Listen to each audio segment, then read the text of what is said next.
Hola, ¿qué tal? Reciba un gran saludo, estimado jurado examinador, respetado y apreciado profesor Sergio Paredes.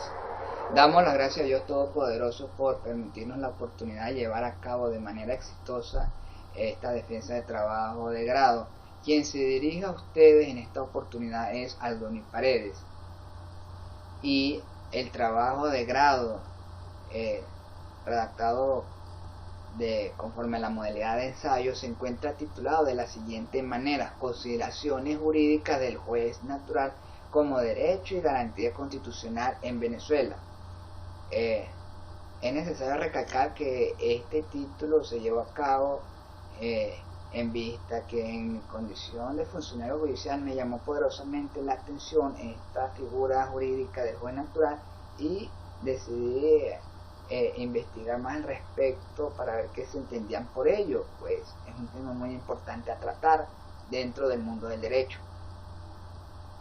Así pues, este trabajo de grado se encuentra constituido en 6 segmentos, tal y como se puede observar en las diapositivas.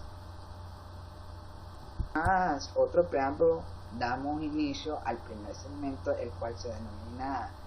aspectos preliminares históricos. Y como bien es sabido, el hombre es un ser social que ha convivido desde sus inicios aquí en la tierra con sus semejantes, ha vivido en sociedad, en pequeños grupos, aldeas, organizaciones un poco de menor número, pero que en lo que ha sido avanzando a través de la historia, pues se fueron creando grandes poblados, grandes naciones. Así pues, es necesario remontarnos a lo que ha sido señalado en las sagradas y santas escrituras, lo que es la Biblia. Allí en los hechos históricos se suscitaron entre Adán y Eva en el jardín del Edén cuando desobedecieron a Dios, también aquellos hechos que se hicieron entre Caín y Abel, pero lo que se han remontado en el libro del Éxodo, el libro número 18, cuando Moisés llevó durante 40 años en el desierto al pueblo de Dios para ser liberado del faraón de Egipto, y llevarlos a Tierra Santa, Tierra Prometida. Allí ese pueblo, durante ese éxodo, para la redundancia, se les presentaron una serie de circunstancias que es normal dentro de toda sociedad por diferentes modos de pensar, de creer, de opinar, de ser, y que eran resueltos estas problemáticas por Moisés, por ser el elegido por Dios. Sin embargo, él como ser humano que era, pues se sentía muy agotado, y para ello su suegro Jetro le recomendó, le sugirió de que hiciera una asignación de ese poder de juzgamiento a sus hombres de confianza que estuviesen preparados para ello. Y así en efecto lo hizo. Viendo entonces cómo surge la jurisdicción allí por parte de Moisés al momento de juzgar y de administrar justicia, pero también vemos el nacimiento de la competencia cuando él se dio que no podía abarcar todo él solo y les asignó a cada uno de sus hombres de confianza esta responsabilidad y esta labor de administrar justicia, de juzgar. Para ello, de una vez se deriva el segmento número 2, de que es el nacimiento del Estado y de la jurisdicción. Vemos que el Estado, conformado por sus 3 elementos clásicos, población, territorio y poder, da lugar a la constitución de los poderes públicos. Recordamos que el Estado, como una invención del hombre, sirve para organizar de forma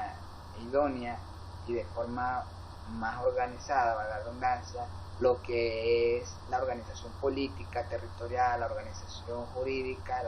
la organización social de la sociedad para la consecución de sus fines, para solventar sus necesidades que en toda sociedad surge. Para ello entonces el poder ejecutivo, el poder legislativo, pero el poder judicial, recayendo en este tercer último,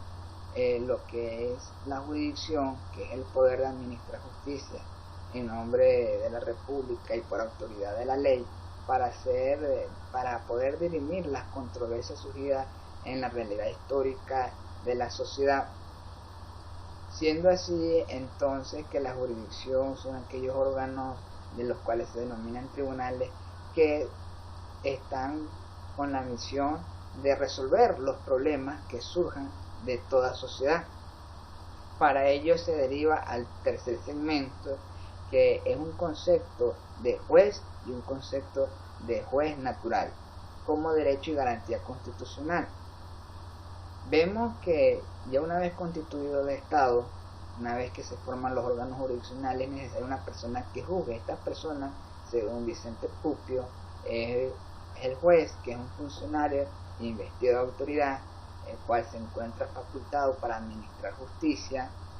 ¿no? Y para poner fin a las controversias, resolviendo de manera justa y de manera pacífica aquellos acontecimientos que las partes que surgen de la sociedad se sometan a él, para él darle esta solución a través de los diferentes medios de resoluciones de conflictos. Entonces, ¿qué es el juez natural? El juez natural es aquella persona igualmente investida de autoridad para juzgar, para administrar justicia, pero en su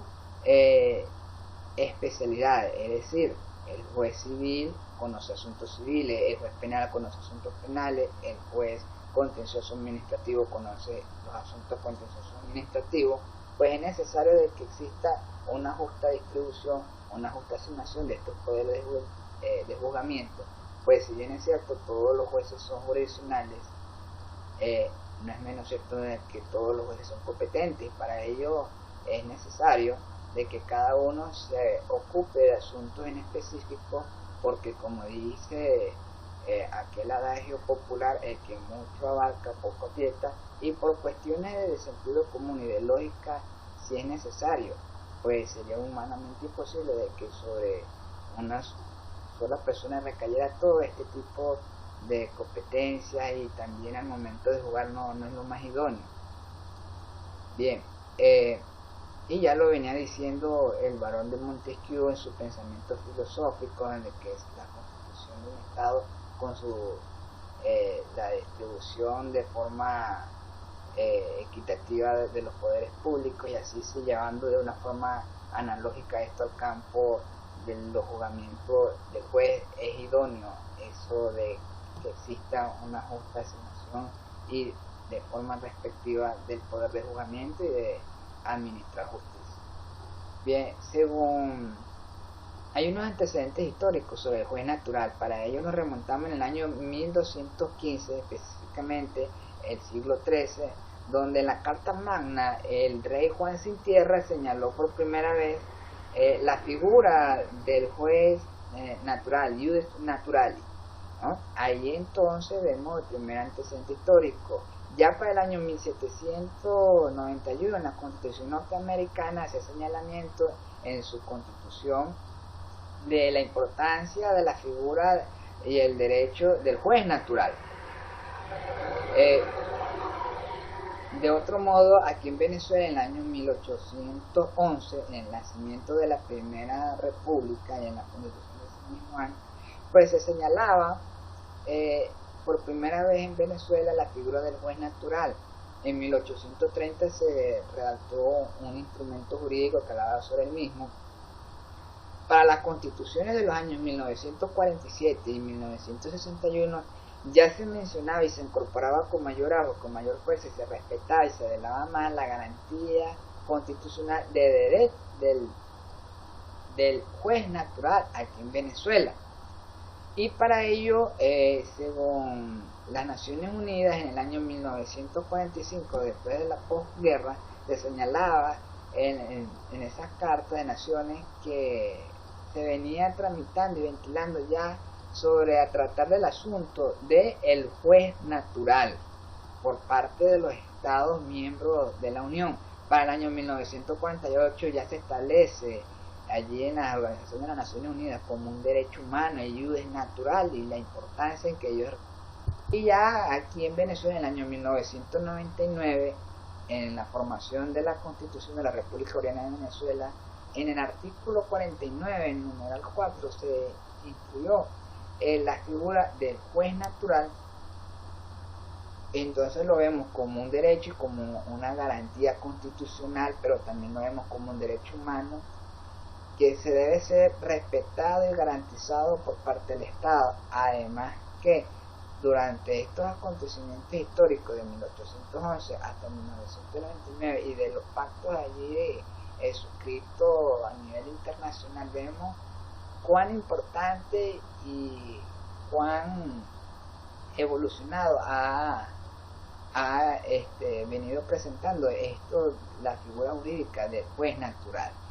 Bien, allí entonces en la sentencia número 209 del año 2018 de la Sala Constitucional de la Suprema Justicia hace señalamiento de la importancia que se debe respetar por parte de los operadores de justicia o del jurisdicente,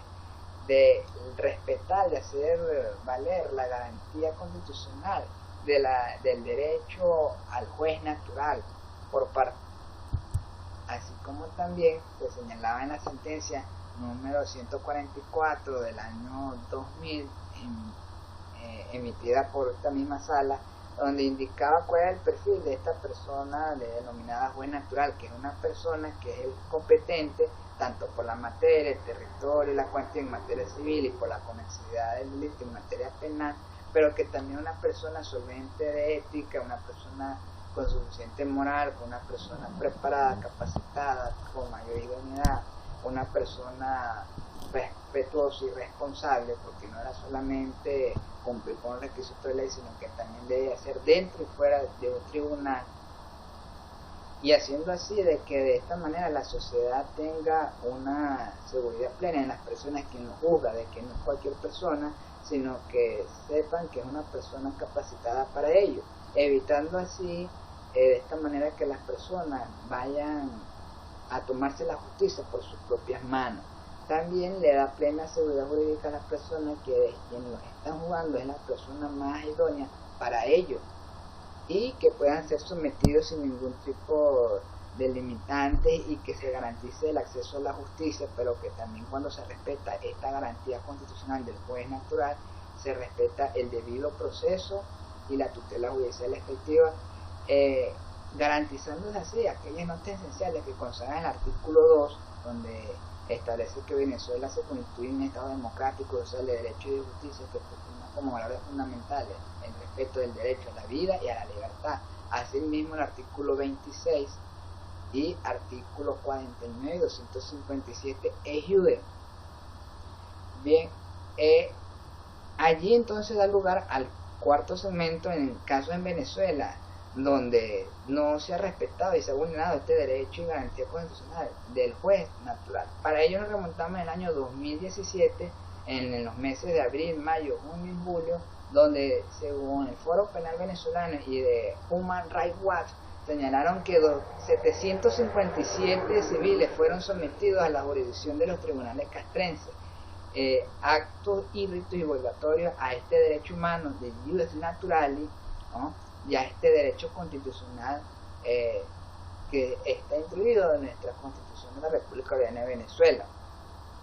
Estos ciudadanos civiles que se encontraban en manifestaciones pacíficas fueron sometidos a ello y algunos fueron juzgados. Sin embargo, y de forma paradójica, para el año 2020 la Sala de Casación Penal en el mes de julio emitió dos sentencias de número 70 y 71, donde estableció de que no era posible de que ciudadanos civiles fueran sometidos a la jurisdicción de los tribunales castrenses, sino que se le debe respetar su derecho al juez, a ser juzgado por su juez natural, de tal manera que independientemente de los delitos que se hayan cometido, si era una persona civil, deben ser sometidos a la jurisdicción penal ordinaria y no a la especial de estos casos de los tribunales militares, puesto que para ello los funcionarios que son sometidos a esta jurisdicción son miembros de las Fuerzas Armadas y no son simplemente bien. Ya que en las argumentaciones académicas, que es el quinto segmento, tratamos sobre una serie de interrogantes que sería: ¿acaso es que hay jueces naturales y jueces artificiales? Para ello, como se puede evidenciar en las diapositivas, se realizaron unas entrevistas al doctor Nelson Torrealba, que señaló de forma genérica cuál era ese perfil de juez natural, recalcando, entre otras cosas, que era el actor principal dentro de la teoría general. Así el doctor Tulio Villegas, juez primero del municipio, señaló también que era un juez predeterminado por la ley, y entre otras interrogantes que se le planteó en la entrevista, señaló de que sí tenía conocimiento de algunos casos que se violentaba esta garantía, que fueron los casos de Nuremberg, donde se jugaban los nazis por los hechos cometidos después de la Segunda Guerra Mundial, y en Colombia en los jueces denominados jueces sin rostro, quienes sirvieron para juzgar a las personas pertenecientes al narcotráfico y al terrorismo. Fue el Tribunal Tercero Municipio, Jesús Humberto Guerrero, señaló que él también tenía conocimiento de actos donde no se fueron juzgados las personas de su juez natural. Tal fue el caso del periodista Julio Machado, que por lo fuerte del hecho antijurídico citado en la ciudad de Barquisimeto, pues la ciudad se encontraba enardecida y lo más recomendable fue erradicar su juicio a otro estado, pero que esto es un mecanismo permitido y autorizado por el propio Código Orgánico Procesal. Ya en este último segmento de consideraciones finales, vamos a recalcar lo siguiente. Considero que fue el hombre, por ser un ser social, siempre ha tenido esta serie de controversias con sus iguales, con sus congéneres, pero que también es cierto de que ha sabido resolver sus problemas a través de los medios más idóneos y de maneras pacíficas en la mayoría de los casos. Considero que la figura de Moisés se recaía en la figura de un juez, pero que también dando nacimiento a la jurisdicción y también a la asignación del mismo en su hombre de confianza, el nacimiento de la competencia. Considero que en vista de todos estos acontecimientos históricos, hoy día se respeta el derecho y garantía constitucional del juez natural por gran parte de los estados a nivel mundial. Sin embargo, hay unos ciertos desatinos, incluso por parte de Venezuela, pero que aún así sigue siendo el débil jurídico, el ciudadano común, cuando no se le respeta, cuando no se garantiza esta garantía constitucional. Considero que los notas esenciales consideradas en los artículos 2, 26, 49 y 257 en la Constitución no deben quedar como simple letra muerta, sino que se le debe llevar eso a la forma práctica en el día a día de que se garantice. Considero que todos los ciudadanos estamos llamados a que esta garantía constitucional y derecho humano de juicios de naturales sea respetada y en caso de violación sea denunciada, pues en honor a la dignidad del hombre debe garantizarse, pues no debemos ser juzgados por personas que no tengan la pericia mínima de este poder de juzgamiento, que es una labor de dioses y no de mortales, pero sin embargo es necesario administrar justicia terrenal, aunque sea una justicia imperfecta. Sin más señalamiento, pues me despido de ustedes dándoles muchas gracias por su atención y también dándole gracias a la Universidad Valle Monboy por esta oportunidad que nos presenta, en lo particular mi aspecto como estudiante, para llevar a cabo esta defensa del trabajo de grado. Y me despido con esta frase sabia de Jesús de Nazaret en lo que respecta de que no juzgues y no serán juzgados, y con la misma vara que midas serás medido. Muchas gracias por su atención. Hasta la próxima.